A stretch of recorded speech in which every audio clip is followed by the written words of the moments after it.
And these are the grooves that I'd like you to be able to lock your instrument in and come back out of. This is the distal, and you can see I've marked that with a thin line.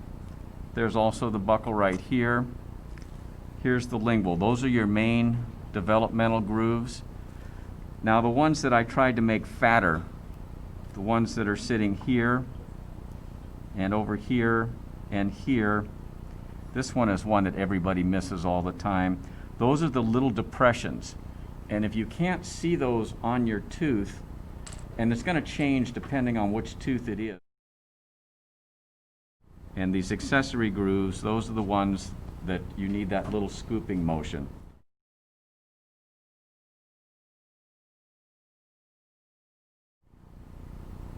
You're going to get flash. If you continue in to right about here, that's where you're going to need to be. If you get into this area, we have voids.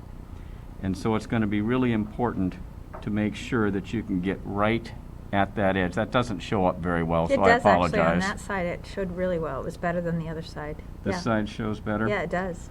Yep. So if you're back here, that's not going to do you any good. You need to be closer, closer, and eventually right about like this.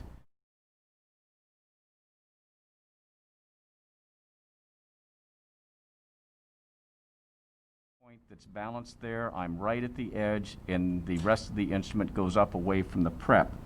If you rotate this in too much, you can see what happens now. I'm starting to get into the prep, and I'm going to get a void. The other thing that, when I was talking about rotating an instrument, what you're going to do, and I'll just look here because I can't look at the screen, is you don't take this and just pull it out like this. You're going to take this, you're going to gently put it in there, and you're going to rotate it like this. Is that showing up? Because I'm looking down here. You're sort of tilting it into it a little bit, sort of So a I'm tilt. taking it and I'm rolling it with my fingers. Okay. And so I don't go like this and pull out. We take this and we gently rotate this because we want to use the end of the instrument eventually. Awesome. And the little orange lines were there. I was showing something somewhere, so ignore them. Outside of, that's a developmental groove. Those two are accessory grooves, but those are just on there. The main thing that's going to need to happen with your composite when you go to put it on, you need to, as you're squeezing this and letting it go in, don't pull up on the composite gun. You're going to want to leave it there until the material forces you up. If you don't, when you start to pull up or you wipe, you're going to leave voids at the bottom of your box, and you're going to have to work harder at condensing it down. Whereas if you let this do most of the work for you, your life is easier. So the main thing is do the box first. There's several ways you can do the rest of it. This is a shallow enough prep. In the mouth, that's not really going to be the case, but this is shallow enough. You can fill the entire occlusal surface and then cure it when you're done. The depth of cure of the composite light will get to this. In the mouth, most of them you're going to have to build up in layers, but you do not have to do that for the Typodon. So I'm going to see if I can get this down in here. So I got this as far down as I can reach, and I'm going to start squirting things out, and then I'm going to wipe this on the floor. So what I've done is I did not pull this up and let it make me move out of my way. And I'm going to gently, I'm not going to drive this down like a condenser. I want to use the side of this. And I'm going to gently push. Once again, I am touching the band. Which side of the tin Berdilli are you using? I'm using the smaller side. I think you get in there better. So now I'm going to look. I know there's a little bit of flash right there, and that will probably flake right off with the Montana jack, but I would just as soon get rid of it now. So I'm going to take an Explorer as soon as I find one. And so what I'm going to do is I'm going to take this, and I'm just going to get rid of it, or at least make it thinner. There's also a little bit right here. You could do the same thing with a skinny quaid if you wanted. You're probably still going to have a little bit of flash, but that'll flake right off. So we'll pretend we just cured this, beep, beep, beep. We are now going to fill the rest of this.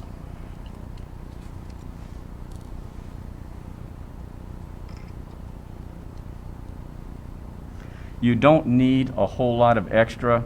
If you have it filled basically just about flush, when you start making the anatomy, that's going to create the extra. So you don't need to have this way overfilled. I'm going to start in here, and as I'm pushing, hopefully you can see it slowly starting to fill. And as I continue, I'm going very slowly because I want this to all fill up behind me. That way I don't have voids. When I get to here, take your pick. You can wipe on the tooth, you can wipe on the band, and that's about all the more that I need. First thing I want to do, what we're going to try to do, normally I like looking, I'm going to rotate this and see if I can rotate up to you. Normally, I like to have a view like this that I can see that is either in my mirror or direct, because when I do this, I can see where is the point of my instrument. So I'm going to see if I can do this standing up here.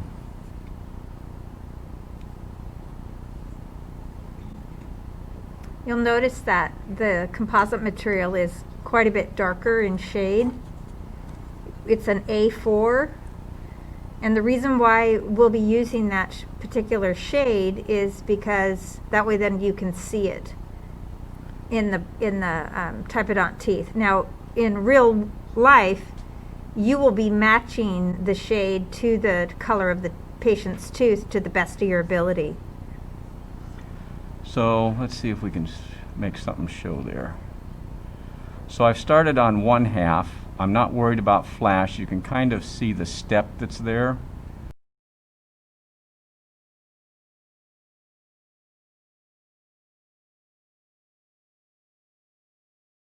That's because I've only done it from one side, and I've herded a bunch of stuff up to the band. Let's see if I can come around this way. And I'm going to do the same thing on this side. Is that showing the point? Okay. Maybe I tilt it a little more this way for you. So once again, I'm going to gently... You notice how he's using the anatomy on the teeth to help form. And one thing you'll notice, I'm not doing this. That's not happening. What I'm doing is a little push with a little less pressure, push, a little less pressure. And I've got my very own whole bunch of stuff. You can see it's all the junk that's on my instrument. That's okay. And you can see how much I have, and I didn't even really overfill this. And let's see if I can demo this. See how when I pull this up, that this tries to come? That's what you don't want to do. When you reach something, you need a solid surface to wipe against. You're sort of cutting it. Since I have a whole bunch of stuff there, see if we can go this way. What I'm going to attempt to do now is I'm going to be touching the band. Which instrument is This that? is a Mini Greg, and I'm going to touch the band here, and using it, I'm going to slice this off. So now I'm in the ballpark again. Yeah, looks good. We haven't done any anatomy, and hopefully you can see, you know, we got flash sitting around in all these different places.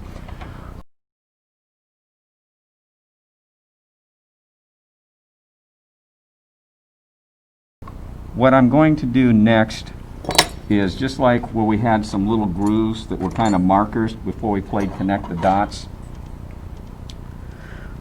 We're going to attempt to do the same thing here. This is going to be hard. Which side of the shoe This shan is are you the using? smaller one. Okay. And let me see if I can get over this way.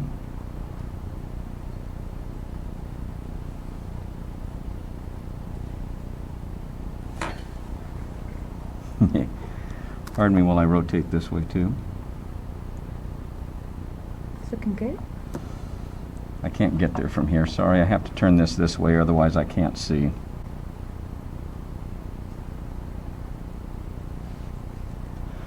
So we'll go back this way. So you can see I'm starting to get some anatomy. Doesn't EMIS make that look easy?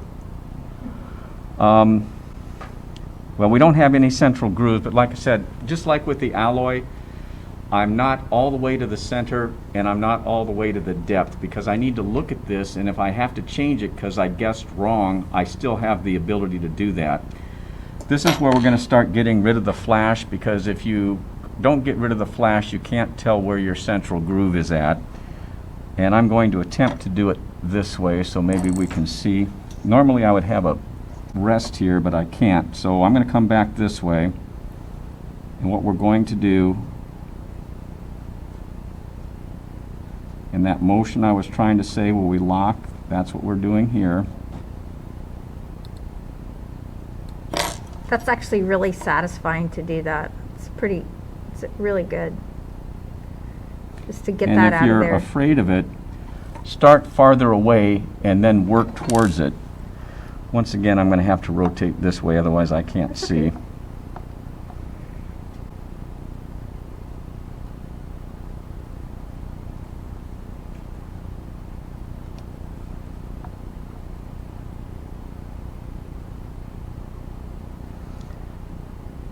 And then when you're saying, we told me I couldn't pull the instrument, you're right, because now we're going to come back and we're going to seal it back down again.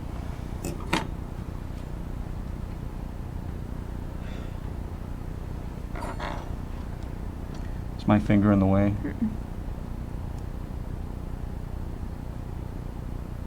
And you're wiping this between each with alcohol to I get. would be, but I'm not. Okay. So far it's not sticking. Occasionally I touch this. So if your instrument has composite on it, you're going to want to make sure and wipe that composite off, or you're. So now I'm going to want to start making my central groove, because I haven't done that yet. But you can see that I'm starting to get some anatomy in this. Yeah, that cusp look good. Buckle cusp looks really good. So let's see if we can start doing that.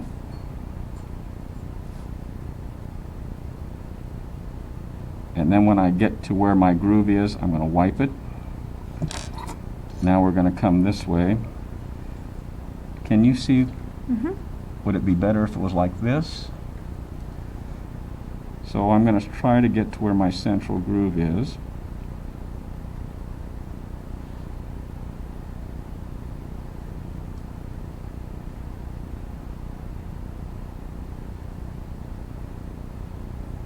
And as you can see, I'm digging myself a nice little trench that when we look at it, let's see if I can make that show up. Maybe when you do the lingual, it'll show up. Okay, so we'll go this way now. The point would be that I made myself a little trench, and now I have to join it. When I get to here, I'm going to go out again, have to join this one. And you probably can't see because of the big wad that's there. But you notice I'm hurting everything to here. And we're going to kind of check my groove. Yep. Check another one. Yep. Eventually we're going to come back and we're going to join those even better. All right, someone's flexible. Good job. And once again, I have a whole bunch of garbage that you can see on your marginal ridge. Now we get rid of it again.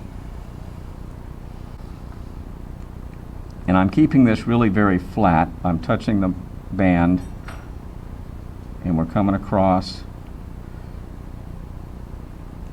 We'll just kick it out.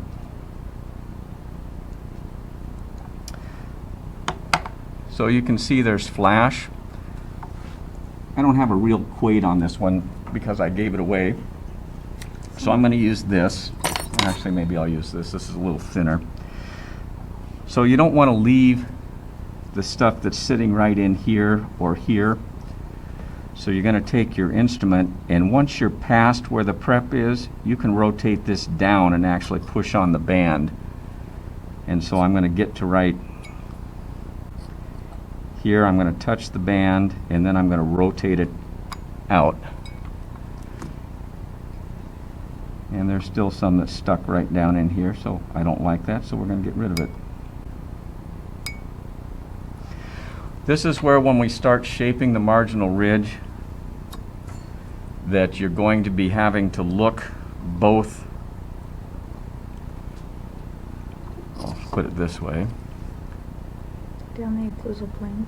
Yeah, only I'm trying to run away from you, or am I? So we're going to stand it up this way again, and I will take an instrument and I'm going to come all the way down till I'm touching, and I'm going, that's high. So you can flatten it, and those of you who are close can hear this tink tink. That's that means not good. You need alcohol. I have an alarm like that. Go ahead, and just like you had, my alcohol's all dried out. That's a horrible thing to happen. Just like you were trying to get about a 45-degree angle or so with your Explorer when you were trying to clear your margin on your alloy, think of it, you're doing the same thing with this instrument, but you can't use an Explorer because it's round and it just tears into things. Mm-hmm. When you're shaping your marginal ridge, you're going to need something that is flat and a little broad. And so what I'm going to be doing, let's put it this way, I don't know if it'll show better this way or not. So I'm not going to have it straight like this. It's going to be angled just a little bit. It's at the angle of the tooth. It's at the angle of the tooth, and I'm just going to gently shape. Yep. Think about your occlusal embrasure. That's exactly what we're trying to do here, is make Yep. an occlusal embrasure. So if you have to, look at the other side and look at the occlusal embrasure relationship. That might help you. Pretty soon you'll be able to imagine it in your head. I'm going to gently, because I know I'm past here, I'm just going to try to clear out some of this with this Explorer, but I'm not shaping it on the tooth itself. I just am getting stuff off the band. So when we look at this, we're starting to get a shape that we want for a marginal ridge.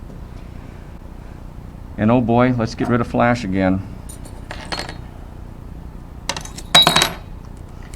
Don't forget back here, everybody concentrates from here to here, and then they forget this. And if you forget this, you will have flash. And once again, I'm going to sneak up on this. Does this show? You can start way back here, but you're just going to practice that little scooping motion until we get to where we need to.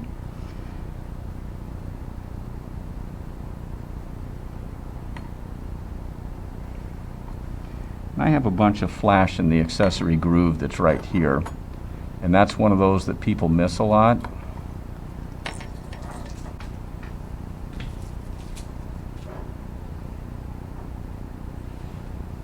So look at all the junk I had.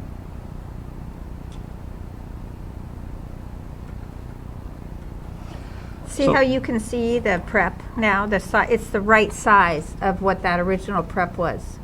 It's pretty thin. It's pretty modest prep. So I'm going to try to do the same thing to the lingual. Once again, I just want to make sure there's nothing here. Is this showing up where we're at? Mm-hmm. Okay. So once again, I'm going to come in, and you can see the flash that's sitting right there, and that's because I'm sneaking up on this. Is it showing flash, I hope? Yeah. Once again, I've got to get it There out was a there. lot in there. Yeah.